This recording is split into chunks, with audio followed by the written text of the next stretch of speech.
Bem-vindo, meu camaleão, a mais um Pequeno Camaleão Podcast. E hoje vamos falar sobre trânsito. Pô, já falo tanto, já reclamo tanto e nunca ninguém pôde me ajudar, mas hoje eu tô com um homem aqui que só de Detran tem 40 anos, irmão. Será que ele consegue me ajudar? Sabe tudo isso aí, eu tô com uma pecinha aqui, porque é tanta coisa que esse rapaz faz, que se eu não anotar eu esqueço. São 40 anos trabalhando no Detran, 5 anos na frente da CEMOP, como assessor técnico e coordenador técnico do Comitê de Estudos e Monitoramento de Acidentes de Trânsito. Resumindo, é um especialista no trânsito. Eu estou aqui hoje conversando... Eu posso chamar só de João? Posso? Deve. Eu estou conversando com o João aqui, especialista em trânsito. Obrigado pela presença, João. Que legal ter você aqui.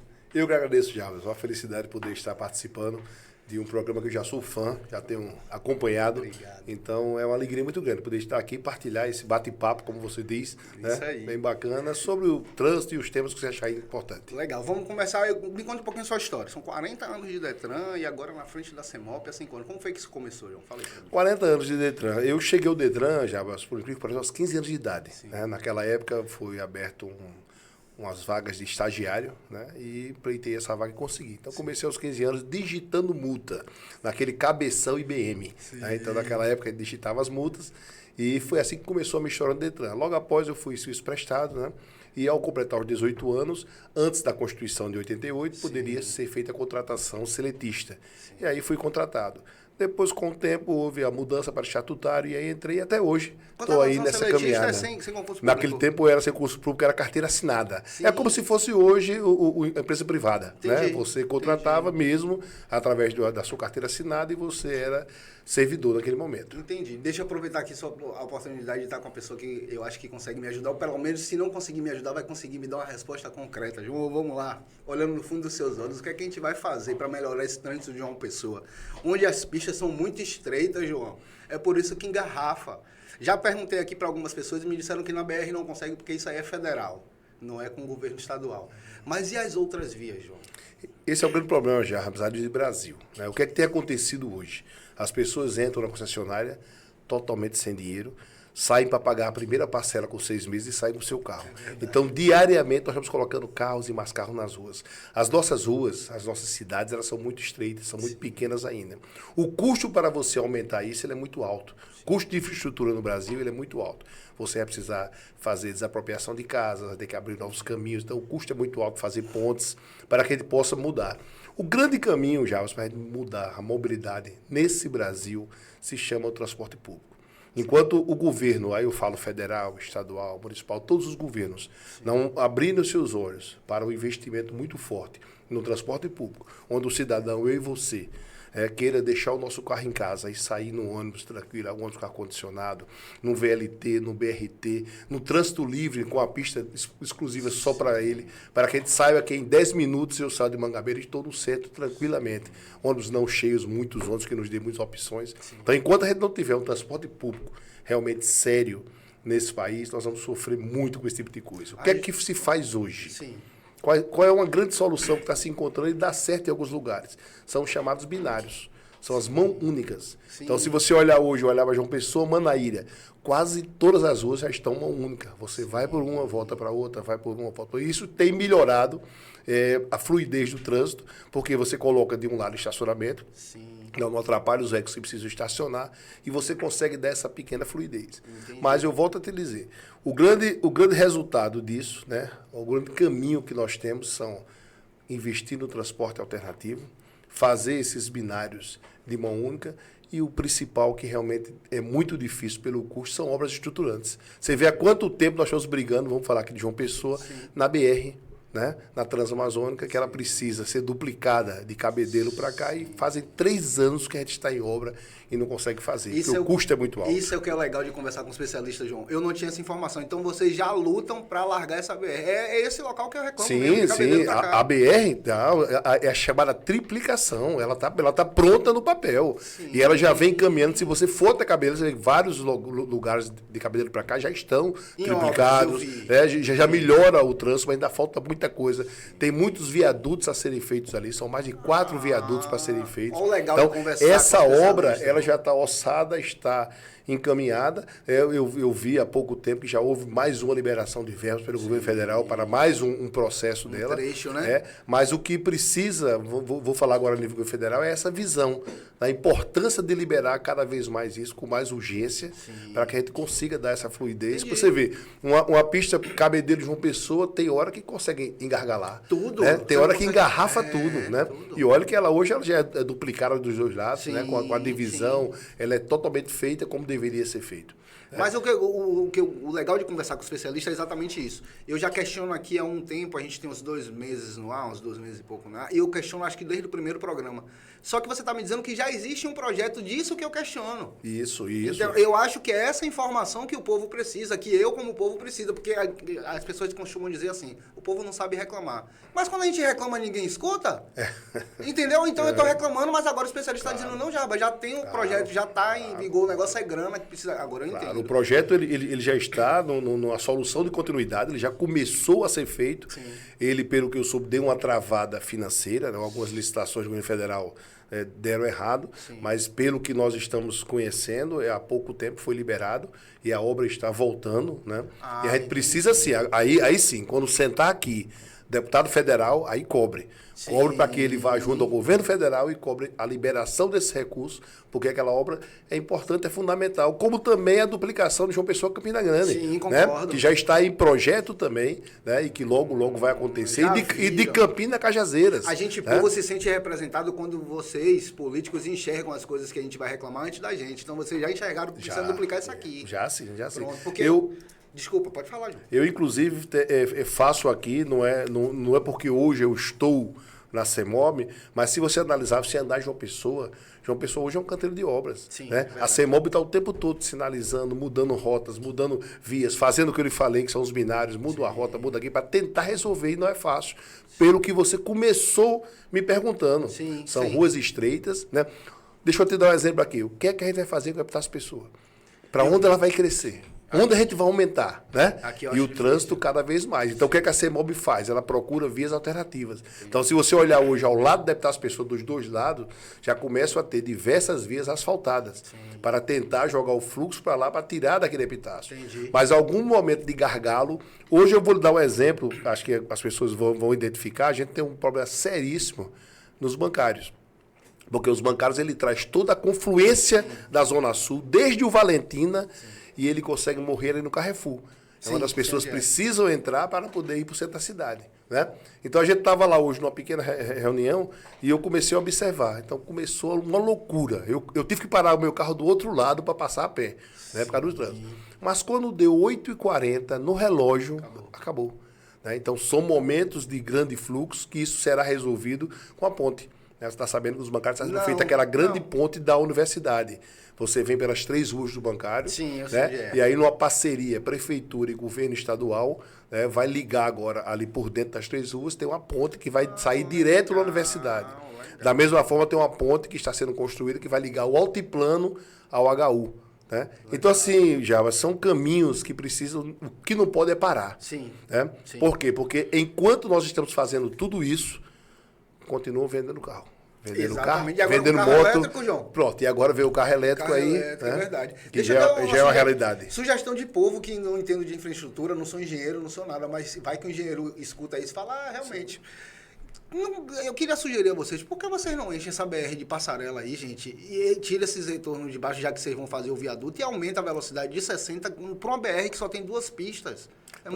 Isso aí, Jabas, é um grande estudo técnico, né? Que inclusive você for no Código de Trânsito, ele determina os lugares que você é 60, é 80, é 100 quilômetros, né? Sim. Então, qual é o grande problema do acidente de trânsito? O acidente de trânsito, ele está extremamente ligado à velocidade. Sim. Vou dar um exemplo a você. Nós temos as ruas calmas. Alguns lugares do Brasil tem a rua calma. O que é uma rua calma?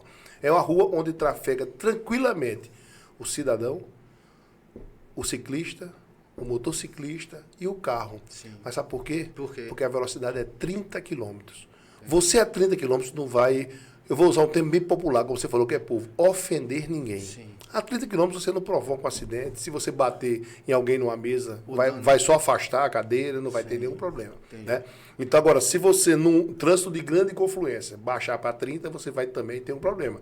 porque vai ficar muito lento e vai provocar acidentes Só isso. traduz isso para mim. Confluência é o quê, João? A confluência de veículos. A confluência é muito isso, carro. A confluência é muito carro, eles interagem entre si, tem cruzamentos, né? Entendi. Então, esse trabalho é por isso que você tem uma dificuldade em colocar altas velocidades. Sim. Né? Porque você tem pistas que não tem acidente, mas quando você eleva para 80, eleva para 100, no trânsito onde você tem muita rotatividade de veículos e de pessoas, Sim. a velocidade de 100 ou superior a 100, ela deve ser nas rodovias. Onde você tem inclusive nos Estados Unidos, Sim. as freeways, que você não tem bota limite. qualquer velocidade. Agora você já viu como era. Ela é toda cercada, dos né? dois lados. Ela tem alambrados dos dois lados para que ninguém passe. Né? Então, por quê? Porque tem os postos de atendimento, que se houver um acidente, Sim. que é muito difícil ter, porque é livre. Sim. Né? Sim. Agora você sente uma pista Cabedelo João Pessoa, de repente ela é muito parecida com a freeway. Sim. Mas só que a quantidade de veículos ali ela não permite que você aumente a velocidade.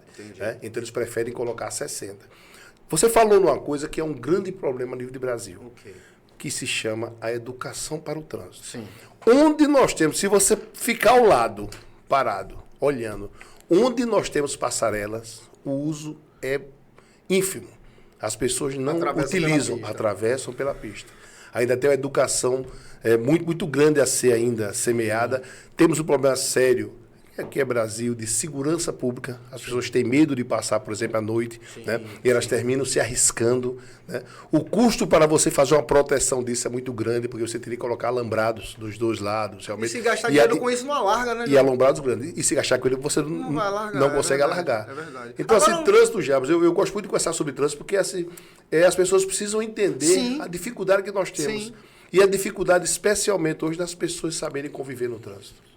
Sim. Você sabe que hoje a gente tem um grande vilão que se chama o celular. Sim. Né? As pessoas estão dirigindo, utilizando o celular de forma toda hora, sem nenhum problema, causando acidentes. E o pior, a gente tinha uma preocupação alguns anos atrás com o uso do celular. Sim. Hoje a preocupação é o manuseio do celular. Porque já não é mais no ouvido. Falando, a gente até olha hoje, que de repente falando, ele está só sem uma mão, Sim. que é proibido pelo código. Né? Aí você está digitando.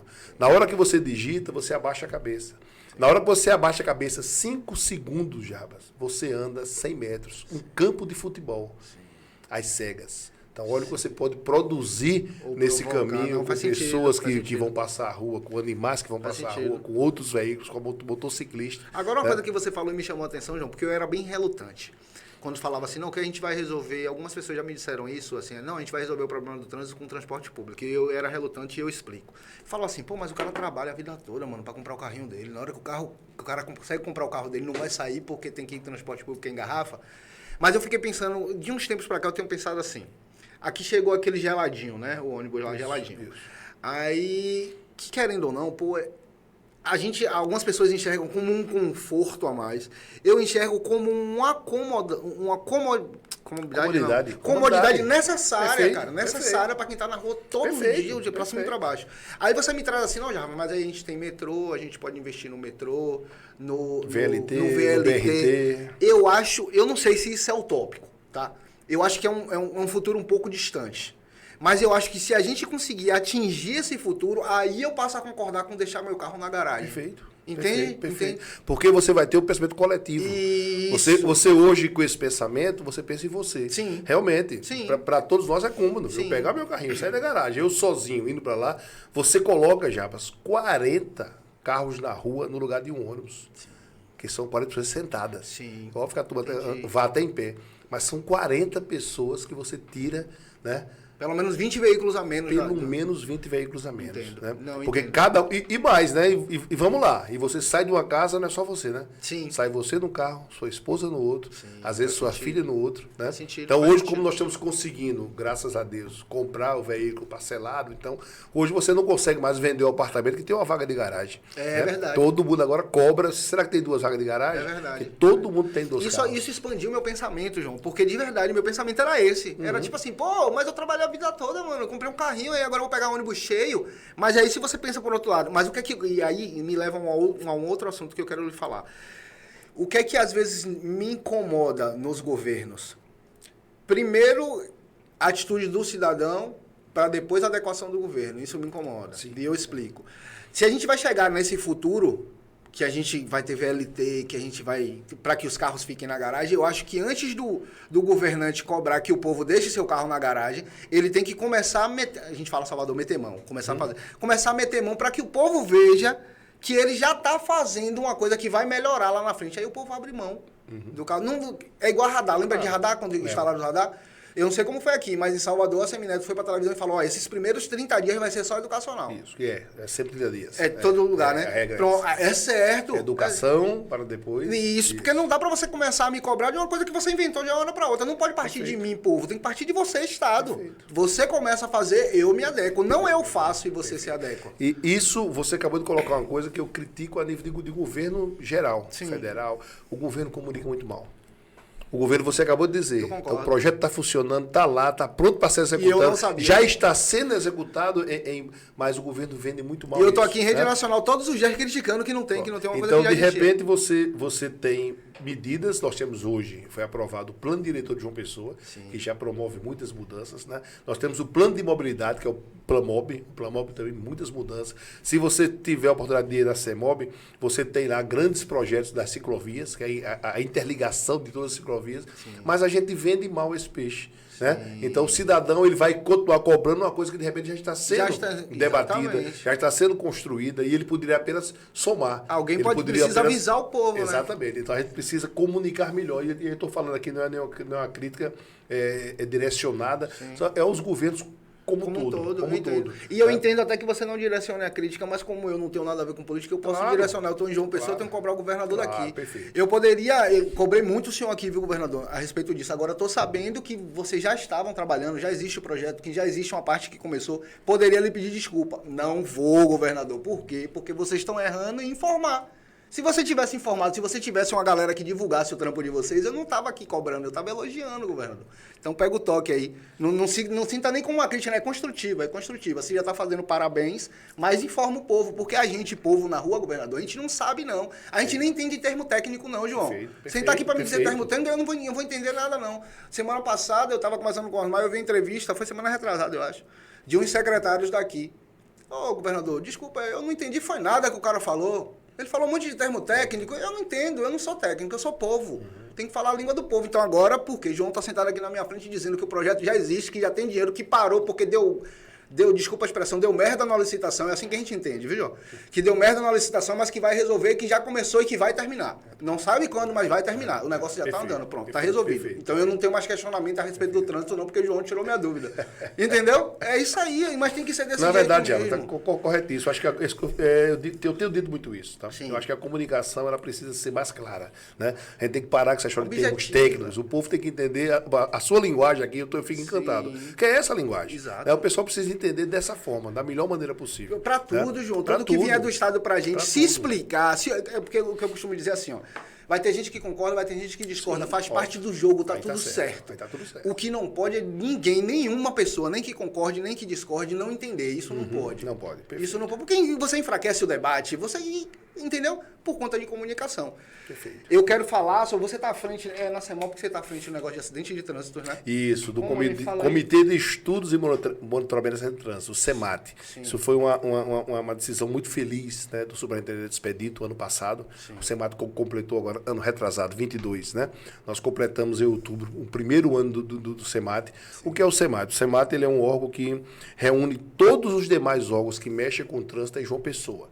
Então, o CEMAT ele é da CEMOB de João Pessoa e ele tem assento lá no CEMAT. A PRF, o DETRAN, o Bombeiro, o SAMU, todos os órgãos que mexem com o trânsito em João Pessoa. O que é que acontece? A cada 15 dias, nós nos reunimos e fazemos um estudo de acidentes de trânsito. Né? Então, deixa eu te dar um exemplo, Jabs, que você vai achar interessante. A gente tem aqui a Pedro II. Você conhece Pedro II? Conheço. Pedro II. Lá, a velocidade é 50 km. Sim. Né? Sim. E você tem ali uma lombada eletrônica. Sim. Assim que você desce perto do Ibama, tem uma lombada eletrônica. Ali a gente não tem com aquela lombada nenhum problema de acidente. Sim. Olha o que eu vou te dizer. Para você ver o que é educação para o trânsito. Em 2020, né, 2022, quando o governo assumiu, o novo governo, né? A gente vinha do prefeito anterior, o prefeito assumiu. Sim. Então tiveram alguns problemas naturais de uma mudança de governo de licitação. Né? Então houve uma mudança, a licitação não foi concluída e precisou o novo governo fazer a licitação. E aí caiu o contrato das lombadas. Então, algumas lombadas eletrônicas precisaram ser desligadas, porque não tinha a regulamentação, não tinha um contrato para que pudesse exercer. Entendi. Mas ficou mantida a lombada, mantido todas as placas de 50 quilômetros. Mas foi por conta de birra do prefeito antigo? Não, birra não, porque quando você encerra o ano, acaba o contrato. Né? E quando o governo chega, ele tem que montar esse contrato. Imagina você chegando... Ele tem que fazer do zero. Tem que fazer do zero, pronto. Não foi nenhuma briga política. Né? O contrato precisou ser renegociado, resolvido e feita a licitação. Naquele momento, nós tivemos ali 2 grandes acidentes. Por conta que não tinha... Por conta que ele estava desligado a lombada. Então, assim, o que é que eu quero levar com isso? Né? A conscientização inibia, das pessoas. Né? Ou seja, o que inibia era o bolso. O medo, sim. O medo de levar a multa. Sim. Né? Todo mundo sabia, continuou todas as placas, tudo sinalizado que ali era 50 quilômetros. Só que o cidadão começou a descobrir que não estava funcionando a lombada. Então... E aí ele toma velocidade. Sim. E tivemos 2 grandes acidentes lá, um com morte. Né? E caramba, João, essas coisas o contrato foi revitalizado. Sim. Imediatamente voltou a lombada de lá para cá. Acabou, deu uma morte, deu um acidente mais. Cara, é impressionante que... Pra você ver. E às vezes a gente que tá de fora, que não sabe como as coisas acontecem, a gente não entende muito quando passa na TV ou quando vocês falam assim, não, tá tendo uns estudos. A gente fala, estudo como, cara? Estudo... Mas faz sentido que você só descobriria por conta disso. A gente tá com um problema sério quando a gente estuda, nós como especialistas em trânsito, Jabas, sim, que nos deixa muito preocupado. Okay. A gente, quando estuda um acidente, coloca lá as imagens, vê, a gente faz a aferição que o veículo era bom, a pista maravilhosa, totalmente sinalizada e aconteceu o acidente. Por negligência, imperícia ou imprudência. Sim. Então, hoje, o grande fator de acidente é o fator humano. Engraçado, sabe o que é, João? Eu atuei muito tempo como técnico em segurança do trabalho. E o que você está falando, em todos os setores, a porcentagem para... negligência ou erro humano é de 60%, 70%, 80%. Geralmente não é por conta da máquina. Faz muito sentido. Eu trabalhei muito com obra. Sabe? Essa galera... Sim. Do Energisa aqui, eu trabalhava em Salvador. Era até que segurança dessa galera. E tipo assim... O que mais chamava atenção nos estudos que a gente fazia dentro disso era que quanto mais tempo o profissional tinha de área, era maior a probabilidade dele se envolver no acidente, por conta da autoconfiança. Às vezes o carro é bom, às vezes o pneu é novo. Ele fala que é tranquilo, vou acelerar, vou entrar na curva, é isso. E me diga uma coisa... é muito alto. É muito alto. Você me falou que... E aí eu queria saber, dentro desses estudos, é uma curiosidade de povo, que é assim, você falou para mim antes da gente começar aqui que tinha diminuído em 30% isso. O número de acidentes. De óbitos. De óbitos, perdão. De número de óbitos. Eu quero entender como é que você... identifica e ataca a causa desses acidentes que geravam obra. Como foi que vocês conseguiram reduzir 30%? Como é que 30% você fala assim, não, 30% porque a gente trabalhou, saiu daqui. Isso. Como é que você... Funciona assim. Deixa eu te dar um exemplo dessa situação da Pedro II. Tá. Né? A gente realizou o estudo e aí começamos a achar estranho, né? Porque voltou a ter acidente ao mesmo tempo. Então a gente fez o estudo, inclusive, do aclive daquela curva. Né? Então a gente fez um estudo, se por acaso ele não estava um pouco mais, né? Então é assim que a gente funciona. E a gente começa a ver. Então, estudando cada acidente, a gente começa a ver o que é que a gente precisa melhorar. Em termos de sinalização, em termos de colocar lombada, retentores de velocidade. E mudar o asfalto, o aclive também. Mudar o também. asfalto, de repente aqui está acontecendo um acidente porque ele não está asfaltado, ele precisa estar só calçado e aqui o cabo derrapa, tem areia aqui. Entendi. Então é esse o estudo, né? Onde precisa de mais fiscalização, aonde é necessário, começou a ter atropelamento e nessa região tem várias escolas. É importante que a educação para o trânsito vá para essas escolas, conscientizar as crianças, os professores, para que eles possam fazer a travessia de forma ordenada, de forma... Então, é essa a maneira que nós temos de trabalhar cada acidente. Então, a gente teve uma redução de 22 para 23, para a nossa alegria, de 30,19% de óbitos no trânsito. Que legal. Porque qual é a grande referência quando você falou em acidente? A grande referência é o seguinte: acidente, o nome já diz, é um acidente, ele não vai deixar de ter nunca. Sim. Né? Sim. Um acidente, sem querer, eu toquei aqui, eu perdi o controle, bati em alguém. O que nós precisamos evitar, que o Penatrans ele faz essa orientação, é lesões e mortes no trânsito. Sim. Então a gente tem que diminuir para que acidentes... Vou voltar lá ao exemplo que eu lhe falei. A 30 quilômetros não vai ter acidente e vai. Sim. Você vai tocar em alguém, se rebater numa cadeira de um bar, Menor você vai. dano. Mas naturalmente você não vai ter lesão, Sim. nem vai ter Entendi, morte no trânsito. entendi, Né? entendi. Então esse é o grande trabalho do SEMAT. Ele busca fazer esse trabalho de reflexão. Esses E aí seus você estudos tem- é uma equipe que faz isso, né, Agora eu João? falei, são todos os órgãos, né? Então Sim. a cada 15 dias nós sentamos com o PRF, com a Polícia Militar, que é a BPTran, com o DETRAN, né? Com o SAMU, com o DR. Então todos os órgãos sentam numa mesa e a gente de repente, opa, isso aí, então esse assunto aqui é com o DETRAN. O DETRAN precisa melhorar E isso ele aqui. tem um prazo para E aí, devolver a aí resposta? tem um prazo para no outro 15 dias a gente faz a avaliação daquilo que foi, Eu que foi como debatido cidadão, e discutido. Eu, como cidadão, consigo acompanhar esse tipo de melhoria, esse tipo de discussão de alguma forma? Consegue. Só procurar a gente na SEMAN, que você diz, não, talvez a sua pergunta, como você é um homem da tecnologia, Sim. não, isso não está ainda disponível, Sim, né, mas nos meios do site, mas Ah, indo é lá, legal. quer assistir uma reunião, não tem nenhum problema. É legal, já uma sugestão também, O coloca poder isso público ele é muito aberto, né? Aqui Ele tem que ser aberto. A prefeitura daqui tem um aplicativo que é muito legal, né? Palma na mão, né? Isso. Palma na mão. Era legal Lá ter esse tem o tipo de CEMOB, informação. Lá tem a CEMOB. Era legal ter esse tipo de informação, de identificação, tipo assim, ó, via tal identificamos, diminuiu a quantidade de óbito em tantos por cento de 3 meses para cá. Interessante. Para que a gente Vamos consiga trabalhar. acompanhar. Levaria a Entende? próxima reunião. Próxima reunião é dia 11. Daqui a 15 dias, né?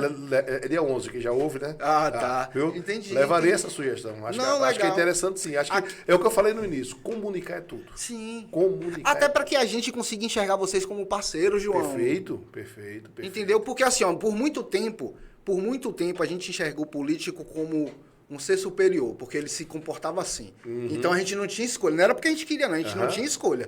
Você não chegava a ele, né? Nunca. Aí depois passou naquele negócio assim de eu que pago o seu salário. Lembra que a gente passou por essa fase? Passou por essa fase também. passou. É, hoje E aí gera o embate. e aí resolve afasta, nada. e aí resolve afasta. nada. Só que o que, Pior que eu ainda. acho? Eu acho agora, eu acho que no Brasil as pessoas estão... Eu também, e aí não, nem só achismo não, acho que você vai concordar comigo.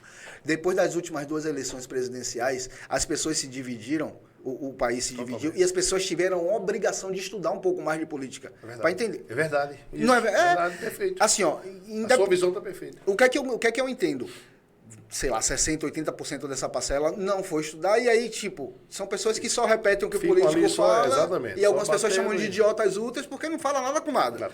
Mas 30% dessa galera foi estudar para poder assim dizer, não, peraí, eu vou cobrar porque eu sei o que, é que eu tô falando, entendeu? Então essa galera já não enxerga vocês como, tipo, você trabalha para mim, essa galera não enxerga vocês assim, não. Essa galera enxerga assim, ó, você foi eleito por mim, eu lhe coloquei lá para você lutar pelas coisas que eu quero. Isso, é assim que a galera tá te enxergando. Perfeito. Quando a galera começa a ter o acesso a você, quando você coloca nesse aplicativo Palma da Mão, eu sei até o número de acidentes de trânsito que ele diminuiu na Pedro II, porque João colocou lá, João tá virando meu parceiro, irmão. Isso. Entendeu? Aconteceu isso, de você, do Palma da Mão, já vamos falar dele, Sim. Aconteceu em algumas ruas, né? Então o prefeito colocou lá as ruas que estão licitadas, que estão executadas, que estão em obras. Então você vai lá e você se vê. Opa, a minha rua está nesse Não status. preciso perguntar a Não João, precisa perguntar nem a ninguém. ninguém. Está nesse status. Então, Virou meu parceiro. Foi um avanço aí, acho que uns 3 também meses, acho. fundamental. Eu também E acho. esse mesmo processo pode ser levado para perfeito. Exatamente. Perfeito mesmo. É sugestão de povo mesmo. Perfeito. Porque eu tenho 1 ano e 8 meses aqui, João. 1 ano e 8, 1 ano e 9 meses. E o que mais me incomoda, a cidade é maravilhosa, é linda. O povo é acolhedor, porque você sabe que o povo de minha cidade, eu sou de Salvador. A gente se conhece na praia de tarde, de noite você dorme em minha casa já. É assim, Salvador. O povo daqui também é muito acolhedor. Você chega em qualquer roda de amigo, puxa um assunto, você troca ideia a tarde toda, toma cerveja com a galera. A galera é muito gente boa. Mas o que é que me incomoda aqui? O trânsito. E não é o trânsito da Epitácio. Quando eu saio daqui 5 horas, tá meio engarrafado. Mas não é o trânsito daqui que me incomoda. É quando eu chego na BR que para. Porque Salvador a gente procura a BR para se livrar do trânsito. Aqui a gente vai para a BR para encontrar o trânsito. Isso sempre me incomoda. Por isso esse estudo e esse projeto, ali só resolve realmente fazendo a triplicação. Né? Então, realmente, ali é uma saída. Acho que João Pessoa também passou por um advento agora, você está aqui há 1 ano e 8 meses, é exatamente o tempo que deu o boom João Pessoa. Né? João Pessoa hoje é a grande capital do Nordeste. Né? Todo mundo viu aqui qualidade de vida e está vindo para cá. Acho que cidade é muito boa, você viveu agora, eu gosto de dizer muito, do Réveillon ao Carnaval, João Pessoa pegou fogo. Sim, João Pessoa lotou de um jeito tal. E aí eu vou lhe fazer uma colocação importante. Sim. Nós tivemos um dos menores índices de acidentes, de violência em João Pessoa. Você não tem um fator do Réveillon até o Carnaval, que você chame a atenção. Um acidente de grande proporção, morreu. Não tem. Né? Os acidentes normais, é chato dizer normal, mas normal, fazem parte. Eu brinquei com política aqui tem uns 15 dias. É exatamente isso. Eu falei, vixe, a cidade tá lotada, hein, cara? Aí ele falou, pô, graças a Deus, e a gente tem que dar um jeito de melhorar isso para que ano que vem a gente traga mais gente. Eu falei, começa pelo trânsito, viu? Porque só a gente morando aqui já engarrafa, essa galera de fora... Porque eu acho que você falou um ponto que a gente toca sempre no assunto, nós vamos falar muito disso, sobre comunicação. O bairro que nós moramos teve uma obra, e essa aí que tinha uma via que era mão dupla, e aí colocou uma só vem.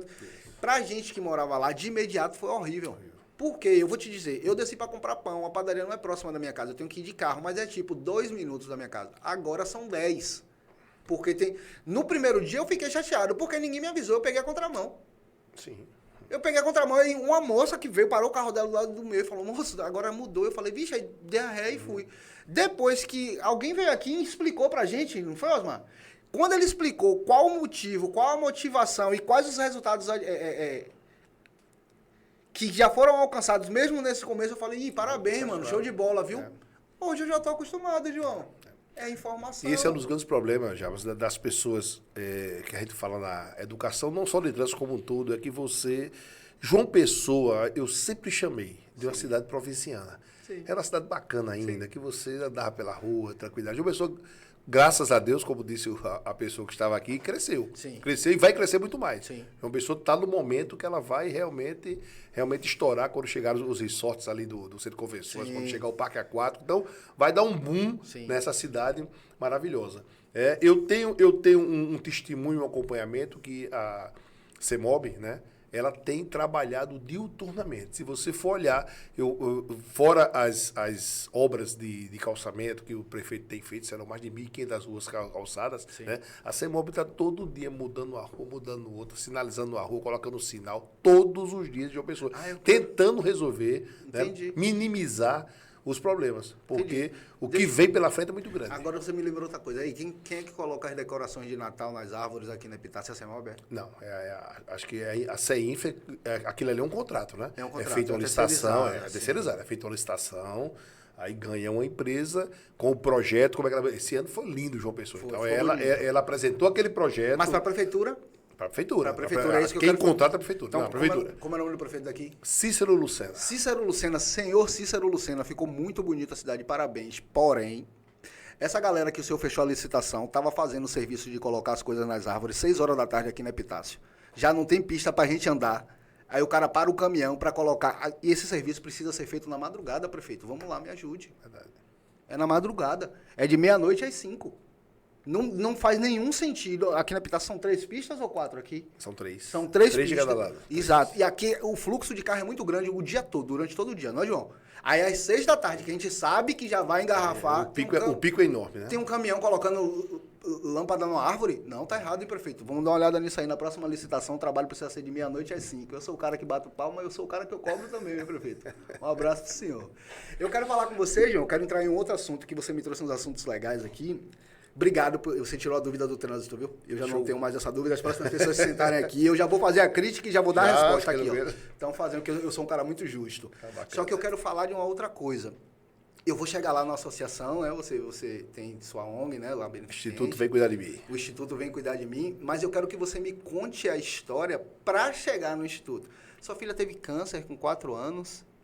Não foi? Verdade, Jarbas. Foi desenganada pelos médicos. Isso. Me conta essa história, João. Eu prefiro ouvir de você. Jarbas, em 2014, né? A gente, depois de... A nossa filha, nós não teríamos filho mais, né? E, de repente, a minha esposa, após os 40 anos, 42 anos, engravidou, né? Isso foi um choque para ela, né? Porque antigamente tinha muito isso, né?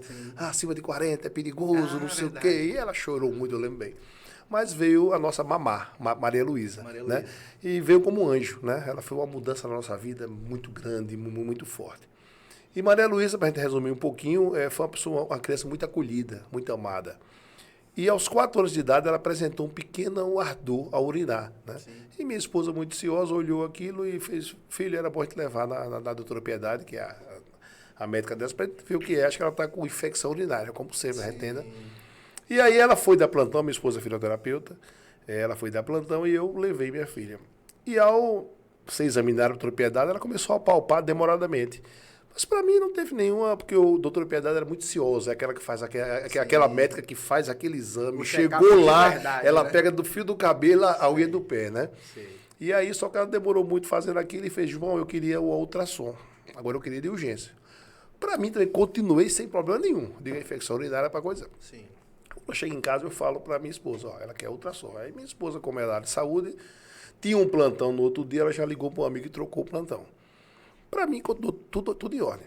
Aí ela logo cedo pegou a criança, levou para o Cedru e eu fui trabalhar no Detran, né? Sim. Então, quando eu estava no Detran trabalhando, aí o telefone toca e era só choro do outro lado. É um tumor, é um tumor, é um tumor. Digo, o quê, filho? Tenha calma. Não, olha, ele descobriu que o tumor venha para cá e eu corri para lá, né? Corri para lá e a partir daí, Jarbas, o nosso mundo caiu. Eu liguei para a doutora Piedade, ela fez, vem aqui na minha casa, ela estava em casa. Ela já sabia, né? Sim. Ela já sabia que ela tinha palpado e tinha sentido. Sim. Aí fui para a casa da doutora Piedade e lá ela disse, né? Que realmente era um tumor muito grande, que ela queria confirmação e que a gente tinha que urgente procurar um oncologista. Sim. E aí, você imagina a loucura da gente, né? A criança brincando ali, pinotando na sala da doutora Piedade, e a gente, Maria fica quieta e a gente sabendo que ela tinha um tumor. E aí a gente foi, né, procuramos o doutor André Gadelha, né, por indicação de alguns amigos, como Leila trabalhava no Hospital Laureano, né, ela dava plantão no Hospital Laureano, a gente fez essa aproximação e aí ela nos indicou de imediato um cirurgião e com uma semana minha filha estava na mesa de cirurgia. Sim. E esse tumor, ele tinha, na hora do exame, ele tinha 7 centímetros. Caramba, grande. Uma criança de 4 anos aqui na pelve, o tumor tinha 7 centímetros. E aí nós fomos para essa cirurgia para retirar esse tumor e abriram e fecharam, né? Você sabe quando acontece isso é porque não tem jeito, né? Então os médicos abriram e fecharam e o tumor, na verdade, não tinha 7, ele tinha 15. Na hora da cirurgia. Abrir e fechar, o que você diz é abrir ou não tirou nada. Porque não tem jeito. Quando você abre e vê que ele está infiltrado nas veias, que se você tirar, mata a pessoa. Sim. Né? Então, fecharam. E aí nós começamos já, uma grande luta, né? Foi quase um ano, né, de quimioterapia, radioterapia, 4 cirurgias. Né? Minha filha ia perder uma perna nesse processo, teve problemas renais. E foi uma luta muito grande. Eu imagino, uma luta muito grande. E nessa caminhada, foi muita oração. Sim. Esse Brasil inteiro orou por minha filha. Você me falou católicos, que fez uma campanha, evangélicos, né, espíritas, várias pessoas fizeram muita oração por minha filha. E nessa caminhada eu tive uma grata surpresa negativa de a minha esposa procurar o INSS para se ausentar, para cuidar da minha filha, e descobrir que não tem lei nesse país que a coberte. Sim. Não tem lei que permita que crianças com câncer ou doenças graves, os pais possam acompanhá-la. Eu vou chegar aí, eu quero conversar sobre isso, porque é muito interessante que você me relatou e eu vou dar uma ênfase a isso, eu quero dar uma ênfase, porque é uma coisa que eu falei para você antes da gente começar, se é do povo, pro povo me interessa. Perfeito. E isso me interessa. Mas antes disso, João, eu quero saber de você como pessoa, sabe, João? Aquela situação lá com sua filha, quando você descobriu esse 1 ano, a sua esposa, mesmo não existindo lei, ela tinha que se ausentar, né? É a filha dela, ela tem que ficar com a filha. Mas você provavelmente não tinha como se ausentar, né, cara? Então você trabalhava sua cabeça em casa, com essa preocupação. Isso. Tinha que ser, vamos chamar de, como é o nome? Alicerce. Uhum. Então eu acho que é uma responsabilidade muito grande. Pô, sua filha 4 anos, sabe, João? Sua esposa desesperada, que devia estar desesperada. Qual o sentimento? Você se sentia sozinho? Porque eu fico imaginando o seguinte, João. Você já tem um trabalho, você já tem uma carreira, você é bem estruturado. Então, você tinha uma grana para segurar isso, né? E a galera que não tem, João? Exatamente. Foi esse, Jarbas, o grande diferencial que... Eu sempre fiz trabalhos sociais, sabe? Sim. Mas isso mudou muito minha vida. Porque eu convivi no Laureano, né, com pais e mães, sim, que chegam ali pela manhã e não têm o que comer. Sim. Que precisam que aqueles voluntários levem um pedaço de bolo, um copo de suco, um pouquinho de um cafezinho, né, para eles. Né? Na hora do almoço eles não têm para onde ir, vão às vezes naquelas barracas ali, tentam. Pessoas que chegam de ônibus, chegam de van do interior e tem que passar o dia inteiro ali aplicando quimioterapia das suas crianças. Essa ideia, desculpa, João, vontade, porque é um assunto que realmente é muito... eu quero imergir mesmo, eu quero entender essa dor. Quando você decidiu ajudar essa galera lá, Sua filha já estava boa, João, ou não ainda? Não.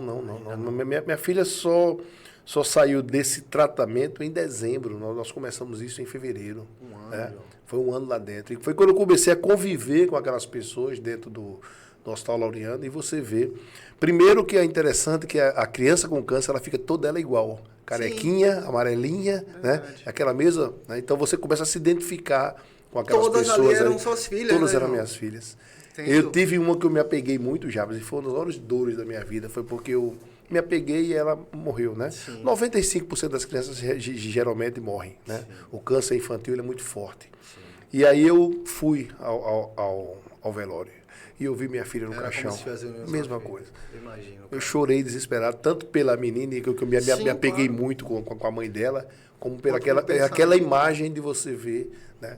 A sua filha. Maria foi desenganada? E aí você, Maria totalmente desenganada. Hoje, a gente encontra muito médico daquela época, né? Sim. E às vezes diz, mas João, eu ficava impressionado com aquela tua fé. E a gente na certeza de que não teria jeito, não teria jeito. Porque era muito... Você imagina aí, 4 anos, 15 centímetros de um tumor, comendo aqui dentro. É né? muita coisa. Aqui dentro. Né? Coisa. E você é uma criança franzina, que ela foi ficando franzina. Sim. Mas Maria é um grande exemplo pra gente. Ela teve muita força. Sim. Ela teve muita fé, muita alegria. Ela partiu para cima. Isso me motivou. Né? Isso me motivou realmente a lutar. Né? A ter a certeza de que nós sairíamos daquele processo com ela. Em momento algum, eu você duvidou. Vacilei disso. Momento algum duvidei. Eu ia tocar num assunto, porque antes da gente começar, você estava aqui sentado, a gente estava batendo um papo, e aí você falou uma coisa que eu achei muito... Eu sou muito apegado a Deus, sabe, João? Sou muito apegado a Deus. E aí você falou assim, pô, Jarbas, ela foi desenganada, mas Deus... E aí você falou assim, não, todo mundo orando por ela. E você repetiu, você falou agora e você repetiu mais cedo. Católico, protestante... evangélico, espírita, sei lá, candomblesista, quem tava no meio? Deixa eu te dizer uma coisa interessante. Eu recebi, hoje eu não posso lembrar mais de quem, tá? Que eu recebia muita coisa em casa. Eu recebi água benta da França, do Papa, eu recebi de terço, recebi de livros de oração. Sim. E eu recebi uma pomada. E essa pomada mandaram para mim dizendo que... Eu não lembro bem, tá? Então eu posso falhar aqui, né? De um preto velho, não sei da onde. Então, assim, que é da origem afro, né? Não sei o quê. E eu recebi aquilo e algumas pessoas disseram, não, mas não é sua religião que você vai dizer. Não, eu vou aplicar a pomada em cima porque é a minha fé. Sim, exatamente. Né? E a pessoa que está lá é a fé dela. Ela está lá rezando, está orando, está fazendo o que quiser, mas as ondas positivas que ela está emanando é que eu passe essa pomada no lugar. Sim. Vou rezar as minhas orações e passar a pomada com muita fé. E assim eu fiz. Fiz com todos, com todo mundo, porque eu uni a minha fé à fé de quem acreditava que a minha filha podia, né, ser salva. Sua fé te salvou, né? E a tua fé te salvou, isso, exatamente. Né? Então, assim, eu melhorei da minha loucura. Sim. Quando eu me ajoelhei no meu quarto com a minha esposa, nós dois. Minha filha deitada, dormindo, nós nos ajoelhamos. E eu olhei para ela e disse, olha, ou a gente acredita que a nossa filha não é nossa, que ela é de Deus, que Ele nos deu e Ele tira a hora que Ele quiser, ou a gente vai morrer. Exatamente. Ou a gente vai morrer. Exatamente. Porque era lágrima demais, era choro. Hoje eu lembro, era choro. Era muito. Eu entendo. Muito. E aí a gente se fortaleceu, a gente conseguiu dormir, porque nós entregamos naquele momento. Se o senhor entende que é para levar, é sua. Deixa eu te dizer um negócio, João. Eu fui desenganado com 3 meses de vida. Foi, pô. Eu fui desenganado.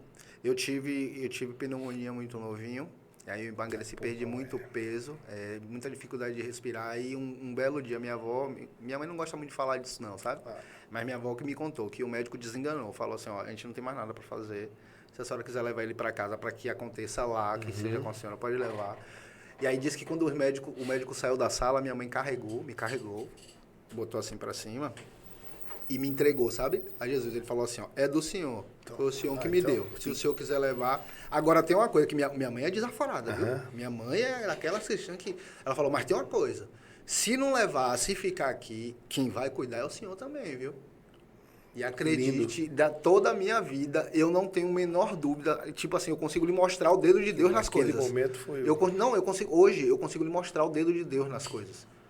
Tem uma história que eu costumo contar, que eu morava num bairro humilde, favela, em Salvador, e aí a gente jogava bola na frente da minha casa, futebol de rua, assim, todo dia às 4 horas. Era muito legal. E só que quando terminava, a galera atravessava a rua, tinha uma quitandinha, uma vendinha que vendia pastel com suco, era R$1. Pense que eu nunca comi um pastel tão gostoso. Todos os dias eles iam, João, e eu ia pra casa, porque eu não tinha dinheiro. Eles iam comer um pastel. Uma vez eu voltei da igreja, João, eu comecei a tomar banho e eu sou fã da Harmonia do Samba. Sempre gostei da Harmonia do Samba, porque a galera da Capelinha, então a gente conhece os caras, né? É. E aí eu vi Xande cantando uma música gospel junto com a Aline. O nome da música é Deus é Maior, eu nunca esqueço. E uma parte da música ele faz assim, ó, esse é o Deus do impossível, ele vira do avesso essa situação. Pega a pessoa maltratada e faz virar patrão. Ele tira o cativeiro e faz vencer. Eu tomando banho, João, ouvindo, eu comecei a chorar copiosamente, João. Eu falei, é isso aí, senhor, é isso aí, senhor.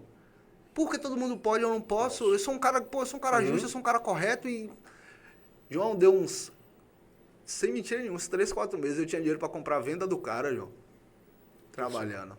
Deus não é brincadeira não, João. Deus não é brincadeira não. E quando você fala, me toca de verdade, porque aconteceu comigo. Aconteceu comigo. Agora me fale a sensação aqui, João. E aí eu quero falar do livro, eu quero falar que você escreveu um livro sobre isso, mas eu quero saber da sensação primeiro.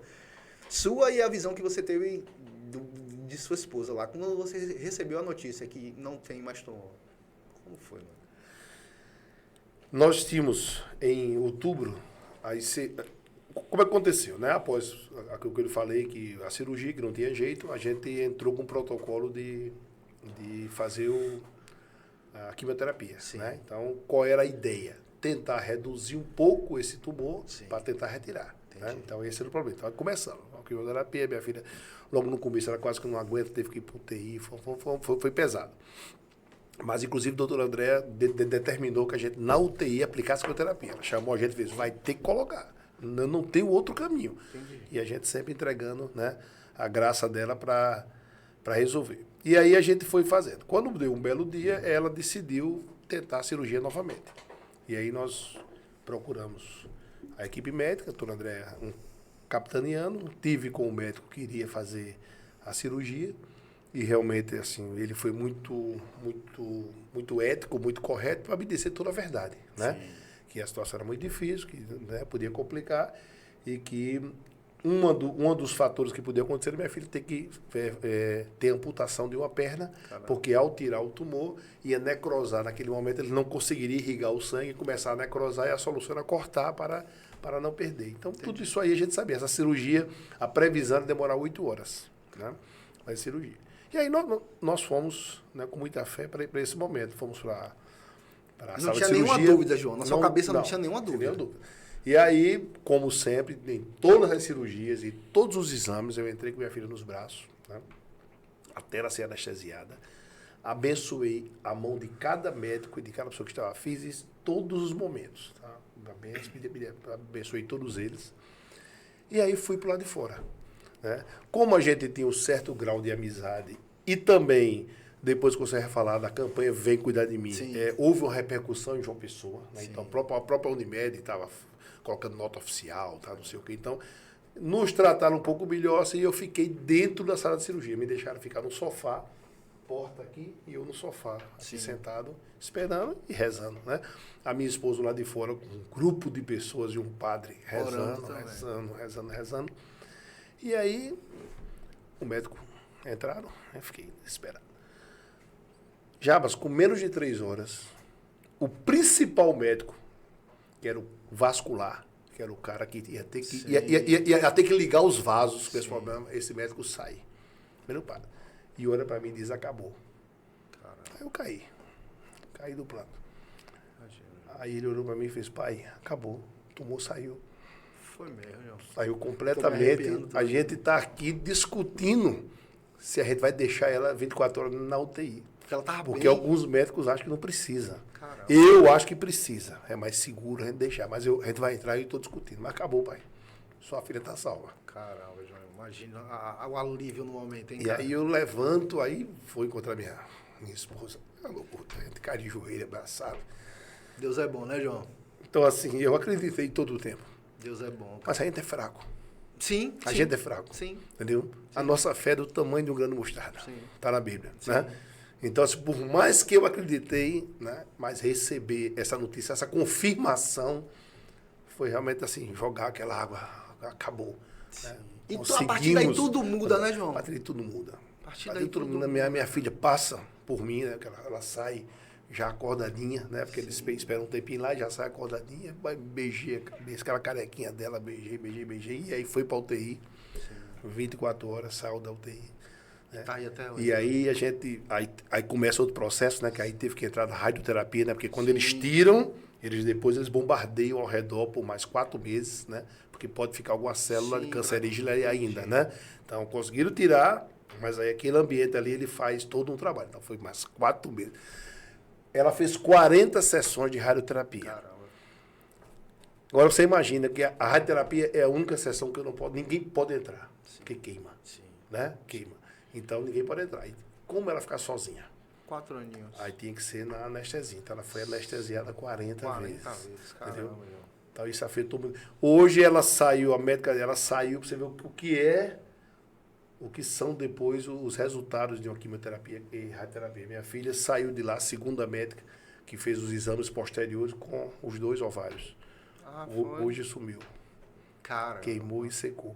Caramba. Então tem sintomas, né, que vêm só depois de 5 anos, 6 anos. É muito agressivo. É muito agressivo. O câncer ele é muito agressivo, porque o câncer você não descobriu ainda uma medicação que ataque só ele. Sim. Né? Então a quimioterapia, a rádio, ela ataca todas as células boas e ruins.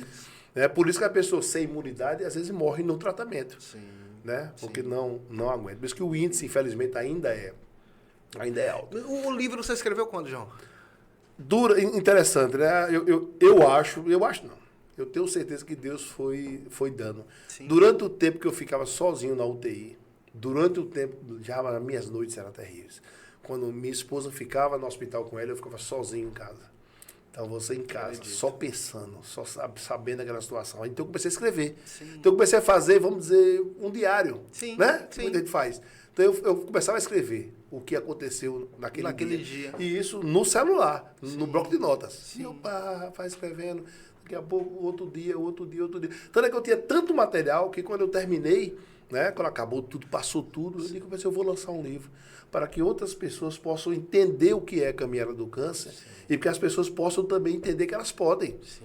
Que se eu venci, você também pode vencer. Legal, né? Basta você ter fé e realmente acreditar, né, e fazer aquilo que os homens se propõem a fazer, que é a medicina, que é o científico. E aí eu resolvi, aí lancei. Aí eu criei o livro, Minha Filha Teve Câncer, uma história de amor. João acabou que esqueceu de trazer meu livro hoje aqui, mas agora já me deu mais curiosidade ainda. Você mande meu livro, viu, João? Chega aqui amanhã. Hoje, mas não dá tempo. Agora me fale do projeto, João. Me fale, porque segundo a gente estava conversando aqui antes, eu esqueci seu nome, qual é seu nome? Alberto. Até Alberto estava na conversa, e aí você falou que hoje você tem 100 crianças que estão no seu projeto, então são 100 famílias, né, que você está ajudando. E outro ponto que você falou que eu fiquei pensando, eu sou meio assim, João, as coisas acontecem, eu não falo nada, eu continuo a conversa, mas minha mente, eu tenho TDAH, então já sabe, né? Um lado dela fica assim, processando essa informação aqui.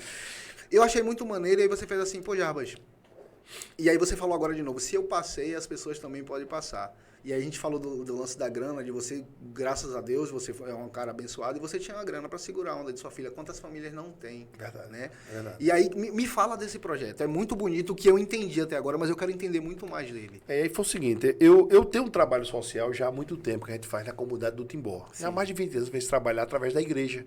Né? Eu sou do SCC, então a gente sempre fez um trabalho social bastante.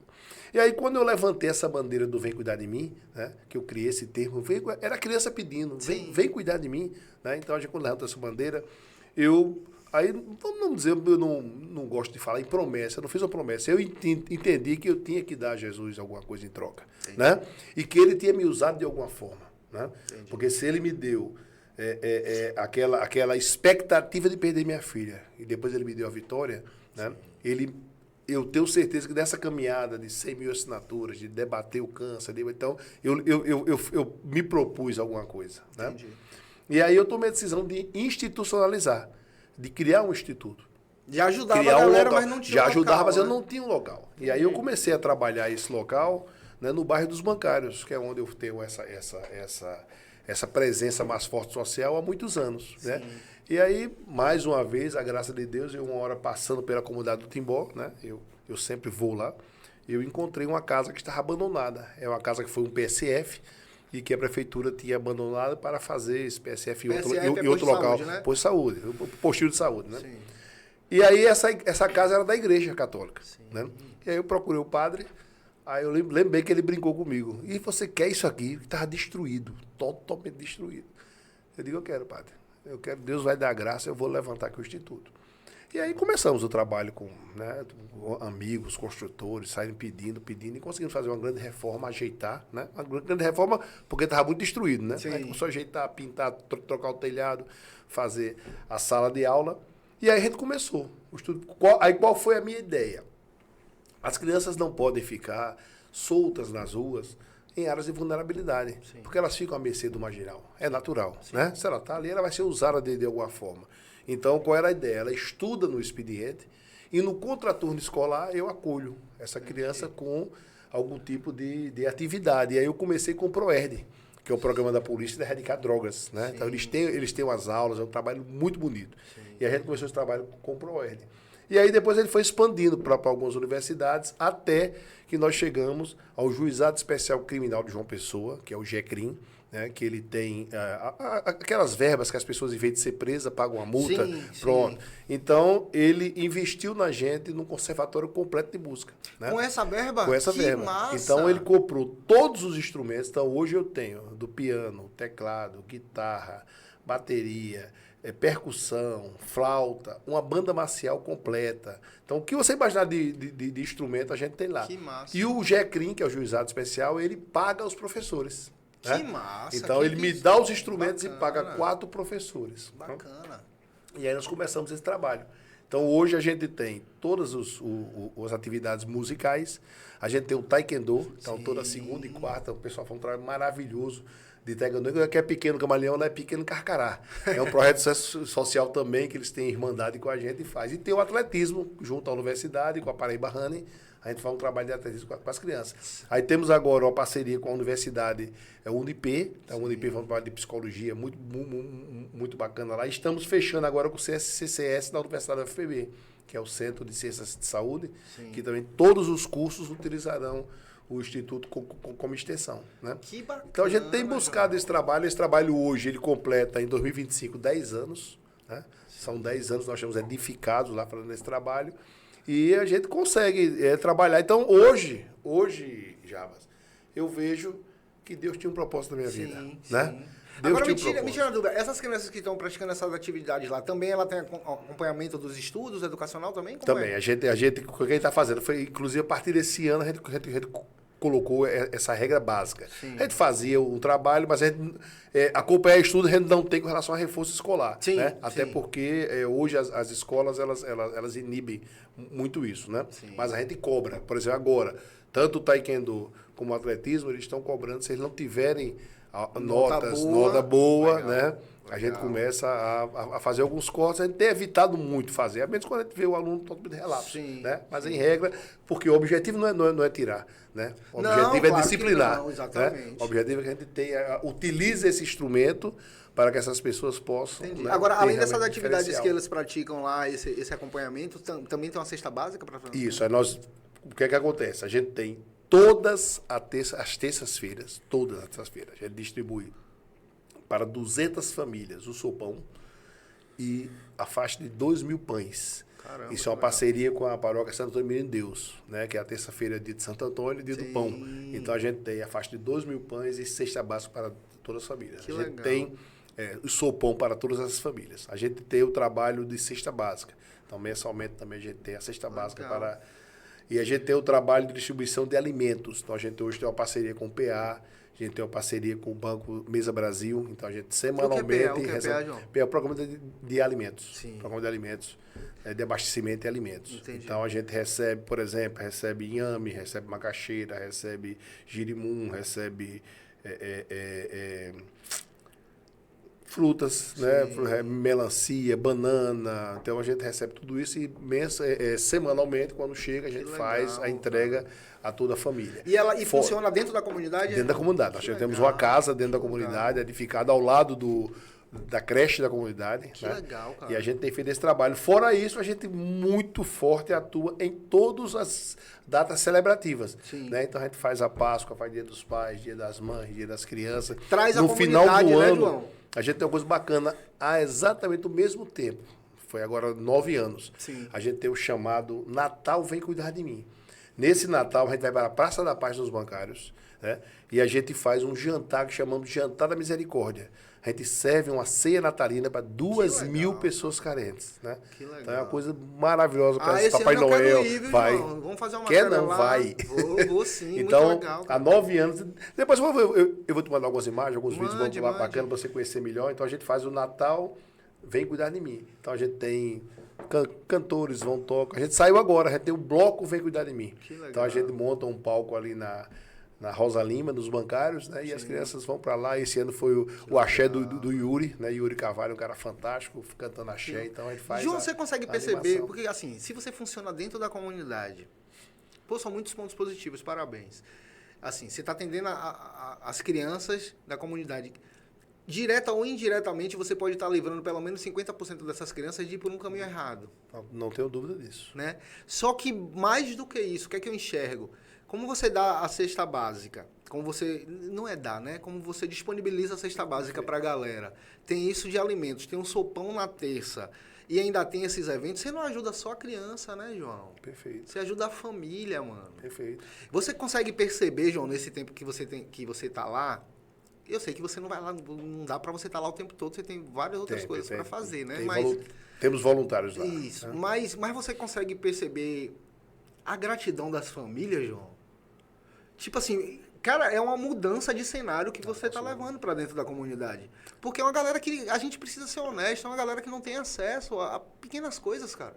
Já, nós temos testemunhos de mães e pais fantásticos. Realmente, Imagina, a gente às vezes faz uma coisa tão... sei lá, tão desapercebida, que quando a gente escuta uma gravação, como estou dizendo, você às vezes cai a ficha da importância daquele trabalho. Às vezes você não tem nem a noção que esse pão de terça-feira você está matando a fome de uma família que estava sem comer o dia todo, cara. Perfeito. Nós tivemos, acho que um mês atrás, uma pessoa, né, que desmaiou na fila.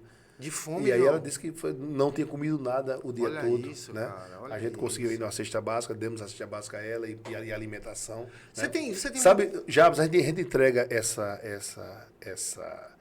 alimentação às 8 horas da noite, que é a hora que coincide com o pão que chega para fazer junto. 5h30 tem gente na fila. É mesmo, Né? João. Você vê a expectativa para ter aquela alimentação, para levar para os seus filhos. A maioria são mães. São mães que, quando elas estão lá recebendo, elas dizem, o bichinho está em casa esperando. Né?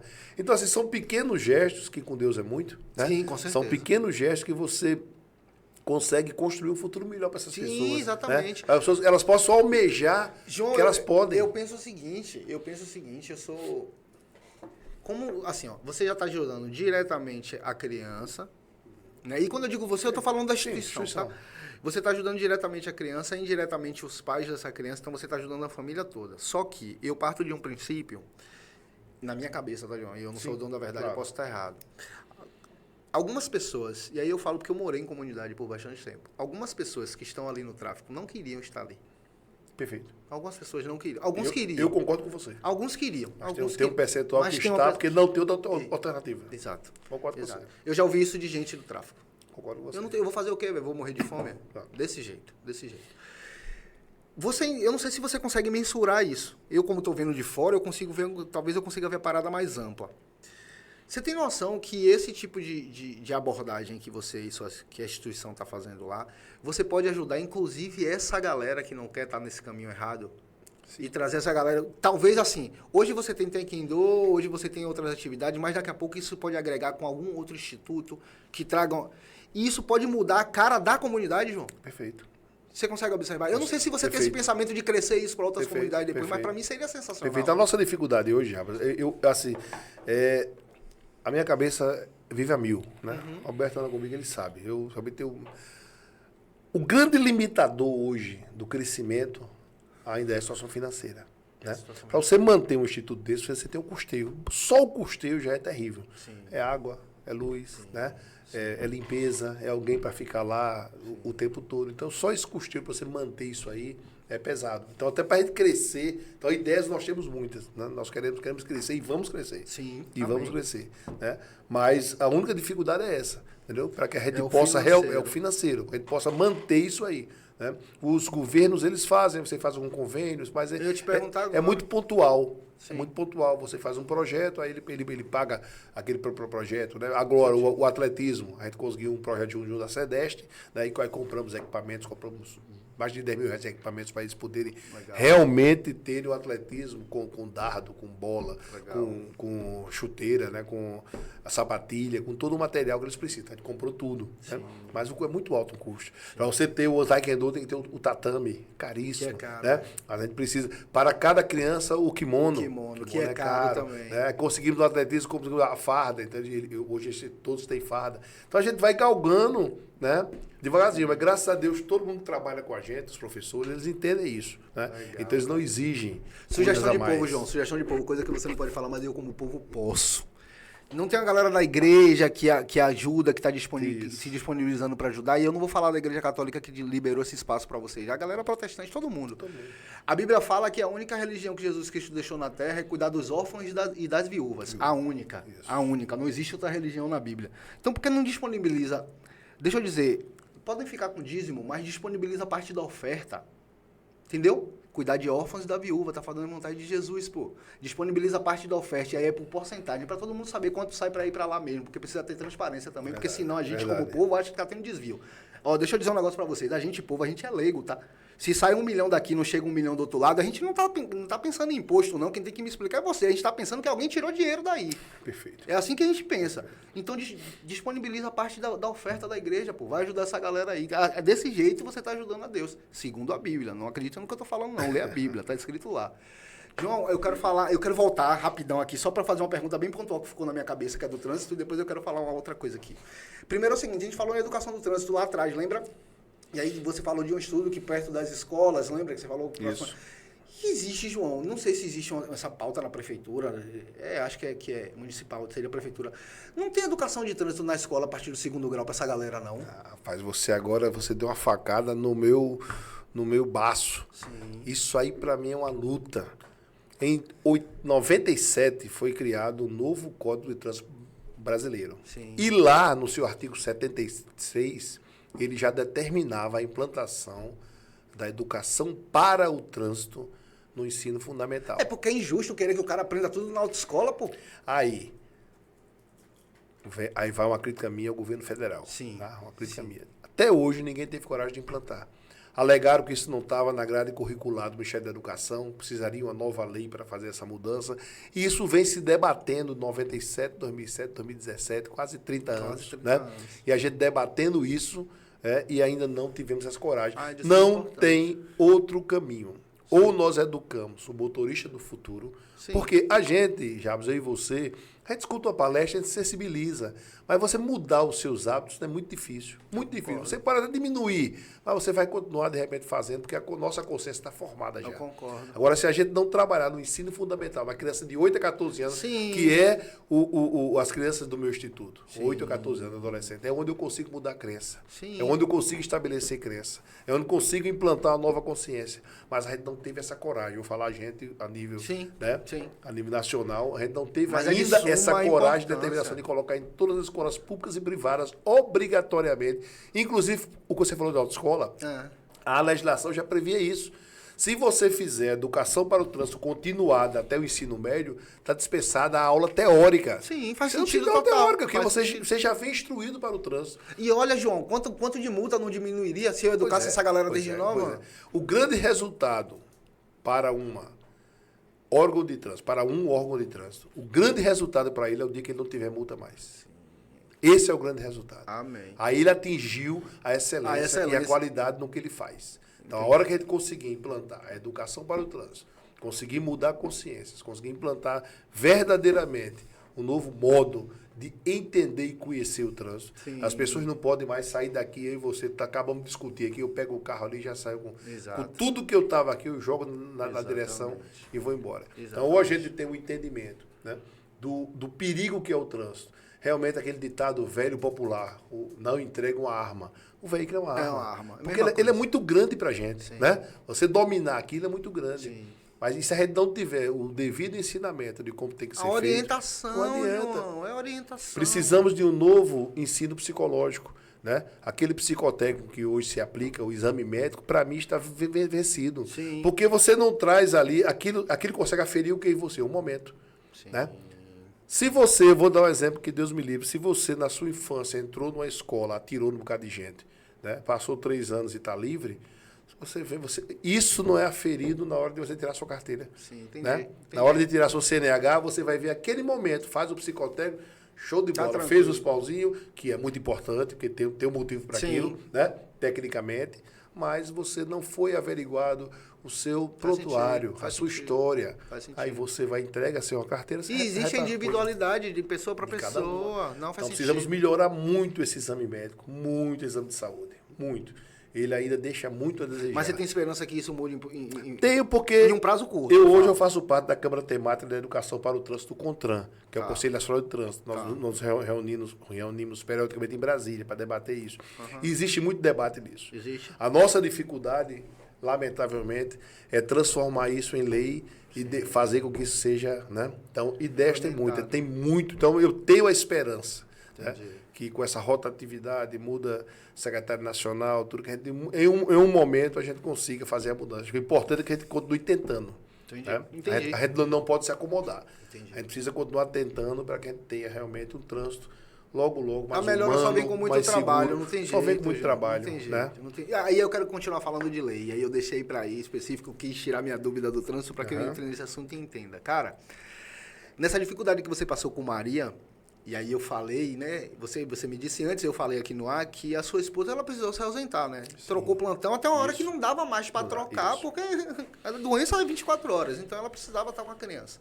E aí você falou uma coisa muito importante, de imediato eu concordei com você quando você falou, não sei se você percebeu. Você falou assim, mas não existe um acompanhamento, um projeto de lei, nada para que assegure essa família. E é por isso que a gente luta. E aí eu vou entregar a palavra que eu quero que você me explique direitinho, mas de imediato eu já digo assim... Existem projetos de lei que defendem minorias, existem projetos de leis que defendem classes específicas. E como assim não existe um projeto de lei para salvaguardar quem precisa tomar conta de uma vida? Porque se a sua esposa não estivesse em casa, desculpa a expressão, mas a sua filha não estaria aqui. Perfeito. Eu acho que você não tem dúvida disso. Não, zero. Então me fala desse projeto de lei, como foi isso, hein?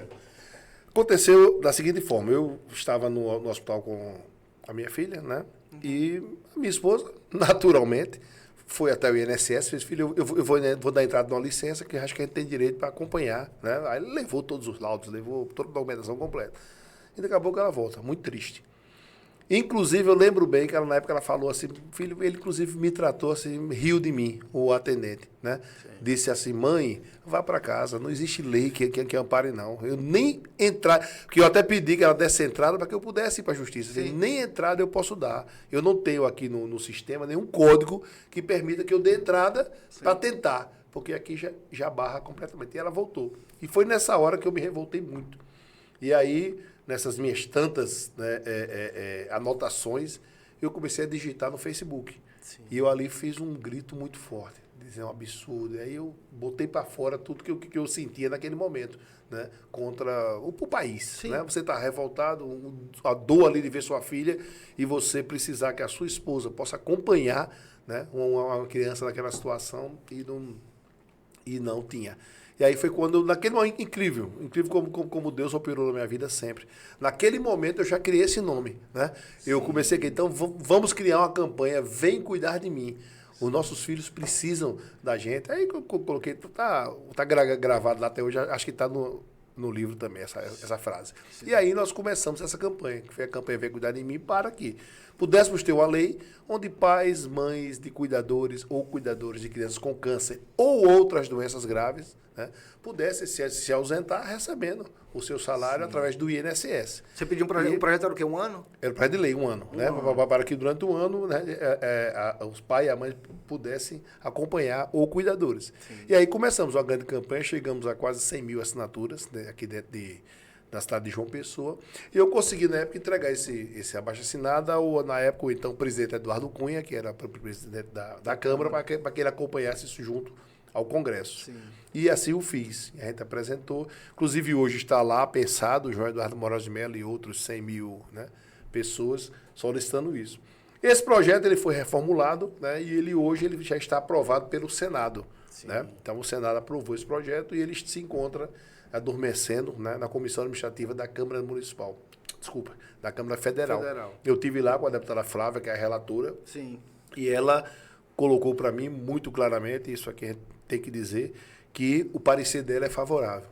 Sim. Só que o governo, ele conta números. Sim. Então, um projeto desse, ao ser sancionado, ele vai gerar, no ano, 10 milhões a mais, né, no orçamento. E isso não cabe no orçamento, então ele segura lá. Entendi. Então, o líder do governo não permite que ele saia da comissão para ir ser votado em plenário. Então, ele continua lá na comissão. E, Jabas, eu digo de certeza, um dos motivos, fora Deus, que a minha filha foi salva, foi a minha presença da minha esposa ao lado dela. Por quê, Jabas? Foram 4 cirurgias grandes. Você não consegue colocar uma criança daquela numa mesa de cirurgia se não for com o pai ou a mãe levando nos braços. Você não consegue fazer a quantidade de exame que Maria Luísa tinha que fazer, furando o bracinho dela, se não tiver o pai e a mãe sentando ela no colo e segurando o braço para ela fazer. Você imagina o estranho fazendo isso, né? Eu concordo. Então, ali ela se sentia acolhida, ali ela submetia a tudo. Sim. Ela só se submeteu a todo o tratamento porque era o pai e a mãe ao lado dela. Acho que a criança só confia no pai e na mãe, João. No pai e na mãe. Não tem por onde correr, não, pô. Então, imagine quantas crianças morrem nesse país. Sim. Eu vou usar um termo pesado, abandonadas, porque elas ficam lá. E o pai tem que trabalhar, a mãe tem que trabalhar. Tem que trabalhar, tem que botar comida em casa. Sim. Isso aí, no São Lorena, eu vivi com muita gente. Sim. Muitas mães de família. Mães que eram arrimo de família, que tinham que deixar o emprego e viver de favor, voltar para casa de pai e mãe, ser sustentada, porque ela tinha que sair do seu emprego para poder cuidar dos seus filhos. E o faziam com muito amor, era muito amor que fazia aquilo. Sim. Mas cadê a dignidade? Né? Cadê o respeito àquela pessoa humana? Agora, talvez, João, não vou jogar essa responsabilidade em Deus, não, mas é impressionante como assim, por mais que você queira ajudar, ou eu, ou qualquer pessoa, a gente quer ajudar porque a gente sabe a situação difícil que as pessoas passam, mas a gente só entende se a gente passar. Aí você passou. E eu acho, o meu sentimento, eu já falei isso 2, 3 vezes aqui, o meu sentimento é que na hora você falou assim, mano, eu tenho dinheiro para pagar isso aqui e essa galera. E é muito bonito. E aí, lá vai eu dar sugestão de povo. É muito legal essa minha posição de povo na mesa, porque eu posso falar o que eu quiser. Vocês não podem não, e eu entendo, mas eu posso falar o que eu quiser. Deixa eu dizer, e eu entendo, tá, o governo olhar números, eu entendo. Lá no final, essa contabilidade precisa ser feita. Mas aí, sugestão de povo, e talvez não dê mais para mudar não, porque já passou no Senado. Tira um ano e coloca 6 meses com revisão, pô. Não tem mais o que fazer. 6 meses com revisão. São 6 meses de auxílio. Já diminui metade, né? Exatamente. O custo, depois de 6 meses, a revisão pelo INSS, o INSS avisa o Estado. Se já pode liberar, você tem que continuar. Perfeito. Pronto. É uma ideia. Agora me fala de Maria. Quer dizer que Maria agora é atleta. Fala, mim. Para nossa alegria, velho. Mamãe é uma guerreira. Mas a mamãe, ela fala pouco já, mas é interessante. Sim. Ela fala pouco do que ela viveu, né? Sim. Eu converso muito com ela, até porque era muito pequena, né? Sim. E assim, eu acho que o próprio sofrimento de Deus é maravilhoso. Ele apaga um pouco. Ele apaga, ela não merece, né? Lembrar de tudo aquilo que ela passou. Entendeu? Mas, mamãe, eu tenho certeza que lá no íntimo dela, ela sabe o que viveu. Sim. Então, mamãe vive intensamente. Legal. Minha filha é uma pessoa guerreira, vitoriosa. E hoje ela faz atletismo, né? Nossa. Ela faz atletismo junto com a Paraíba Running, na UFPB. Então, ela vem e faz o arremesso de peso. né? massa. E aí ela faz o atletismo esse Mas ano. um beijo pra você, viu? Quero você aqui, quero conversar com você, rapaz. Venha me contar a sua história. Ano passado ela foi a Brasília, participar do GEBS, né? Competiu lá com muita. massa. Competiu aqui no estadual, competiu em Campina Grande, competiu em Jacaraú. Então ela assim, ela hoje está, né? Treinando, né? Ah, Então, é? toda segunda, quarta, seja tarde, ela treina, Que massa, né, na João. universidade. Então, assim, é uma pessoa muito cheia de vida, que eu creio nisso. Tá? Sim. Eu creio que ela, lá no íntimo, ela sabe, né? O que passou, ela mas precisa ficou no viver passado. intensamente. Né? Então, ela quer que ela precisa viver. Mamãe é muito dada. É uma pessoa que as amigas gostam muito, as famílias gostam de mamar. Era muito parceira, era muito líder. Mamar né? é mamar? É mamar. É, Tá a com- gente tá chama com de que idade mamar. agora, mamar? 14 anos. 14 anos. 14 anos. Faz 15 em outubro. Que né? legal, que legal. Então, assim, ela é uma pessoa que tem uma luz muito própria, Sim. né? Que eu acho que vem de tudo isso. Ela sabe que é vitoriosa, né? Ela sabe que ela é um milagre. Mas qual- Eu vi um milagre. Amém. Mas qual é o sentimento que você tem, ou que você teve depois da situação da sua filha no hospital, internada, você vendo como as coisas funcionavam, a respeito daquela galera, dos profissionais da saúde ali? Porque muita gente da saúde foi valorizada na pandemia, né? Sim. Porque só descobriram que enfermeiro era importante na pandemia, né? Pandemia, Porque perfeito. todo mundo só achava que o médico era importante. Perfeito. Aí na pandemia a gente descobriu, tem que pagar bem essa galera aí, viu? Senão essa galera... Mas você teve isso há 10 anos atrás. E aí você viu, tipo, essa galera... A gente separa as coisas, mas Claro. a gente separa a fé do... Mas aquela galera era responsável pela vida da sua filha ali. Por mais que pra você não fosse, pra você era Deus. E eu pensaria da mesma forma. Mas ali na mesa da cirurgia... Mas eles eram instrumento de Deus. Eram os instrumentos. Instrumento de Deus. Mas e aí, você aprendeu a valorizar a galera? Eu já valorizava, né? Como a minha história, ela vem da saúde na família. Meu pai foi médico do interior de Minas Gerais. Então, meu pai foi ver aquele médico que ia nas casas das pessoas, aquele postinho de saúde, em 1977, né? Então, assim, eu aprendi a viver com isso. Aí depois a minha esposa fisioterapeuta, minha irmã fisioterapeuta. Então, assim, eu sempre respeitei muito. E aí, não. Aí você está correto. Ali dentro eu vi. Ali dentro eu vi a abnegação, a dedicação, o sofrimento, muitas vezes, de pessoas que não têm hora, que saem do emprego para outro para poder receber um pouquinho mais. Exatamente. Então, a vida do profissional de saúde é uma vida muito sofrida. Aí você fala, o médico ganha demais. Agora, vai olhar se ele ganha muito no emprego. Ele ganha em 10 empregos. Exato. Ele sai de um canto, vai para o outro, corre para o outro. E aí você valoriza aquelas pessoas. O maqueiro é fundamental. Pois O maqueiro é um desespero para a gente que precisa de fazer o exame e o cara não chega para pegar a pessoa. Né? Por quê? Porque tem 2 maqueiros para um hospital inteiro. Sim. Às vezes tem um maqueiro para um hospital inteiro. Essa visão é legal, No né, final, João? Que a gente adquire. Aí você adquire. O Sim. técnico de enfermagem, esse cara é fundamental. Sim. Né? O enfermeiro tem seu papel. O técnico, ele bota a mão na massa. Ele precisa levantar a pessoa, dar banho, Se ele trocar trouxer o de instrumento manhã. errado... Trouxer o instrumento errado, acabou tudo. Exatamente, Né? exatamente. O médico no seu grande papel. Então, assim, eu aprendi a conhecer cada especialidade, aprendi a conhecer cada profissional e respeitá-los de uma forma, vivendo intensamente o dia deles. Sim. Né? Porque eu ficava naquele hospital, às vezes, quase o dia inteiro, e eu vivendo cada Eu momento. adquiri, João, um carinho especial pela galera da saúde na pandemia. Eu sempre tive um carinho especial pela segurança pública. A galera, a polícia militar, pô, eu tenho um carinho especial por esses caras. Eu acho que esses caras são ponta de lança, irmão. doido, velho. Eu tenho um carinho especial. Eu costumo dizer assim, eu não costumo chamar de ninguém de herói não, mas policial militar, o que... Não tô falando do corrupto não, porque tem também. Não, claro. Eu lembro que eu falei, eu sou um Claro, cara justo. claro, Sou um claro. cara justo. Perfeito. Mas a instituição não tem nada a ver com isso. O cara que é policial militar, o cara honesto, que faz o trabalho de policial militar, velho, o cabo, irmão, o soldado, ele bota a cara pra tomar tiro por 3 mil contos, você tem que bater palma pra esse cara, malandrão. E aí, igual a galera da saúde, você falou uma coisa muito importante, eu conheço muita gente da saúde, e na pandemia eu vi a loucura da galera pra trabalhar. E tinha gente que dizia assim, tá trabalhando muito, tá cheio de dinheiro, né? Porque a galera tava ganhando a graninha. Isso, claro, isso, Mas, óbvio. mano, você só faltava agora você querer que ele trabalhe 3 turnos pra ganhar pouco. Só não falta a mais pergunta nada. é, você quer ir pra lá pro lugar Pois deles? pois é. O que é que interessava na pandemia? Juiz. Exatamente. Desembargador? Exatamente. O que é que interessava?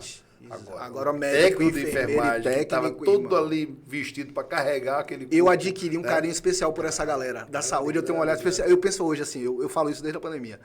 Eu olho pra essa galera e eu penso o seguinte, se você tira um pouco do seu tempo, e aí eu posso estender isso um pouco pra você por conta da sua associação lá, da ONG lá, do projeto. Se você tira um tempo da sua vida pra cuidar da vida de outras pessoas, pô, você merece ser valorizado por isso aí, mano. Sabe? E Mas aí? já você coloca uma coisa aí, quando você diz, eu acho fantástico. Você fala assim, eu gosto muito de ser justo. olhar um lado e olhar o outro. Eu vou trazer outra profissão Sim. que é muito mal julgada. Sim. Pode dizer, o agente de trânsito. Sim, Vai estar na rua, vai estar na rua no sol, vai estar na rua na chuva, vai estar na rua enfrentando as pessoas com as suas intempéries, com as suas raivas, né? Vai estar na rua tentando disciplinar um trânsito que realmente está uma loucura hoje, né? Que as ruas não comportam, né? E você, de repente, não tem o que fazer. É legal você trazer essa visão de lá de dentro, porque a gente não tem, essa visão a gente não tem. Então, a vida de um agente de trânsito, como você acabou, salvo algumas exceções. Sempre tem uns descarados em todos os lugares. Sempre vai ter, mas aquele que eu conheço, que são os abnegados, que são as pessoas que estão ali, que todo dia bota aquela farda, vai tomar sol na muleira o dia inteiro, mesmo, né? Que vai trabalhar, não vai ser entendido, porque na hora que você libera o trânsito de um lado, o outro fica com raiva. Sim. Quando você libera o do outro, daqui fica com raiva. Né? Eu participo de corrida de rua, eu gosto de corrida de rua. Eu acho legal. Pô, você tem ali 2 horas de interdição. E eu vejo o desespero do motorista buzinando e o agente na frente. Sim. E ele buzinando com raiva, porque eu estou exercendo o meu direito de correr. Eu também tenho o direito. Claro. Do jeito que ele como motorista tem, eu tenho o direito de passar ali 2 horas num domingo de manhã, interdita, porque a gente passa. Né? E ele é o para-brisa, né? Não, faz o agente sentido. de trânsito é o para-brisa. Eu nunca tinha parado pra pensar. Porque, na verdade, porque eu nunca tinha escutado o lado de lá, entendeu, João? Não, porque você trouxe o exemplo fantástico da polícia. Sim, vai ter coragem de enfrentar, entrar na favela de peito aberto, como teve essa semana, acho que uns 20 dias, acaba no primeiro... E outra coisa, viu, Jabra, importante.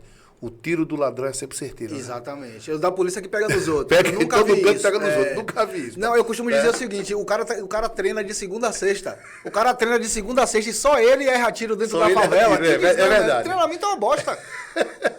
Não é? Mas, não, João, eu achei legal o ponto que você trouxe, porque como eu falei assim, policial militar, eu conheço vários policiais militares, então eu podia ter assim, não, beleza, eu conheço a história porque eu já conhecia a gente que faz parte da corporação, e eu não conheço a galera do trânsito, então você traz uma visão que a gente não tinha. E até sugiro, viu, traga o agente para conversar aqui. Legal, viu? Legal. Coloca aí na sua pauta. Legal. Tem agora, muitas experiências bacanas. O que é que eu vou dizer para você? E aí é uma coisa que eu estendi para a polícia militar e agora eu vou trazer para a gente de trânsito. Eu acho que o principal ponto, mano, pra gente, povo, é a educação com que a gente é abordado. Perfeito. Isso é muito importante. Por isso que eu falei que salva exceções. Sim. Perfeito. Cara, você está corretíssimo. Eu costumo dizer no trânsito, como eu falei, eu atuei como técnico de segurança há 11 anos. DDS, minha praia, trânsito, esquece. Só que eu sempre falei assim, presta atenção, você, João, Eduardo, você está dirigindo e você está bem estressado. Visualiza essa cena. Um cara vai e faz uma ultrapassagem sem dar seta, ele bota o carro na sua frente. Você fica revoltado. Agora, volta um pouquinho no tempo. Se antes dele jogar o carro, ele olhar pra você e fizer assim, você sorri e deixa de boa. Acabou. Não tem nem briga. Perfeito. Você fala, pô, que cara gente boa. Perfeito. Tudo é educação, irmão. Um boa tarde, você desarma qualquer cara. Um boa tarde. Eu vou lhe dar um exemplo, um policial rodoviário federal. Mano, tem muito tempo isso. E aí, por isso que eu falei, eu continuo defendendo a corporação, mas eu sei que não são todos os policiais. Eu já tive um policial rodoviário que me tomou R$14, mano. Eu tinha 20 reais, eu tava de moto, trabalhando. Minha moto tava atrasada. Ele me parou no posto. Quando ele foi bem educado, boa tarde. Aí eu já falo logo, pra você não vir pra cima de mim cheio de coisa, eu falo, pô, o documento tá atrasado, eu tô trabalhando pra pagar o documento. Ele pegou o documento, olhou e falou, peraí, vou lá dentro. Demorou um tempo lá dentro, voltou e falou, pô, é complicado. Eu falei, pô, povo, como é que povo age nessa hora? Claro. Pô, você consegue me ajudar de algum jeito? Claro. Você consegue me ajudar de algum jeito? É povo, né? Você consegue me ajudar de algum jeito? Ele falou, rapaz, não sei, meu. Aí olhou pra trás assim, acho que tinha mais uns 2, ele falou, deixa alguma coisa pra gente tomar um café aqui. Eu peguei R$20 que tinha no meu bolso, João. Eu falei, só não tire esse dinheiro todo, porque é pra eu colocar gasolina pra eu chegar em casa. Mas qualquer valor dá, tipo R$5 eu chego em casa, era moto, pô. Ele entrou, voltou e me deu R$6. Eu fui embora, mas eu fui tão puto, João. Eu falei, como é que ele teve coragem de roubar R$14 de um trabalhador, mano? 14, João. Reais de um trabalhador. Mas mesmo assim, eu não abandonei a polícia. Não, são os profissionais que maculam a imagem. Mas o que é que eu acho que é esse tipo de profissional que a gente tem que... Eu gosto quando o caminhoneiro passa e filma assim, ele pedindo propina, eu gosto. Gosto porque ele não pode sujar a corporação. Não quer dizer que ele levou tantos anos para ganhar o meu respeito para um cara destruir tudo. Entendeu? Então eu acho que o principal ponto é a educação. Passei por uma situação aqui também, um policial foi mal educado comigo, já me queixei aqui algumas vezes, inclusive o secretário disse que ia levar isso pra lá, pra dentro. Leve mesmo, porque a gente, o povo merece respeito. Perfeito. Se você, é o que eu falo, o Estado não pode querer que eu comece fazendo para que você faça. Você é Estado, é você que chega e me dá boa noite. É você que me trata bem para que eu lhe trate bem. Perfeito. Porque nem todo mundo, deixa eu te dizer, o que disseram para mim aqui foi absurdo. Eu vou repetir mais uma vez, João já deve estar cansado de ouvir isso. Não é João você não, João o governador, já está cansado de ouvir isso. O policial me perguntou, que eu não sou daqui, eu sou de Salvador, ele falou, você não é daqui não, né? Conheceu o sotaque. Eu falei, não, sou de Salvador. Ele falou, tem droga ou arma no carro? Eu falei, tem não. Aí ele colocou a cabeça dentro do carro, depois voltou, olhou para mim e falou, rapaz, você é de Salvador, não tem uma arma no carro? Não entendi. Salvador é vagabundo, é quem mora em Salvador? Não entendi. Como é? Ladrão, é João? Como é isso? Entendi. Não entendi. De verdade, eu não consegui entender. E pior de tudo, ele não sei se ele tá com problema em casa, a mulher dele dormiu de calça jeans, mas deixa eu te contar, não é problema. Não, conversa não, de forma alguma. Porque se eu ajo assim com ele, ele me leva pra delegacia e gasta meu réu primário, João. É verdade. Então isso tá errado. Perfeito. Para ter o respeito, eu falei, eu volto a repetir, foi legal você trazer essa visão e eu quero conversar, viu, com a gente de trânsito, porque você traz uma visão que eu não tenho. Porque a gente imagina assim, pô, que cara chato. É. Eu vou ter que parar aqui para João passar correndo, aí eu vou ficar aqui 2 horas. É chato mesmo, João. Mas quem tem que me explicar é o profissional, ele que... Pô, Jarbas, mas é difícil para mim. Claro. Jarbas, é difícil para mim, porque quando eu paro a moto, sempre tem um cara que fala, isso aí é legal, sabe? Bacana. Entendeu? Então esse é o recado final que eu queria deixar. João, eu quero te agradecer. Que conversa legal.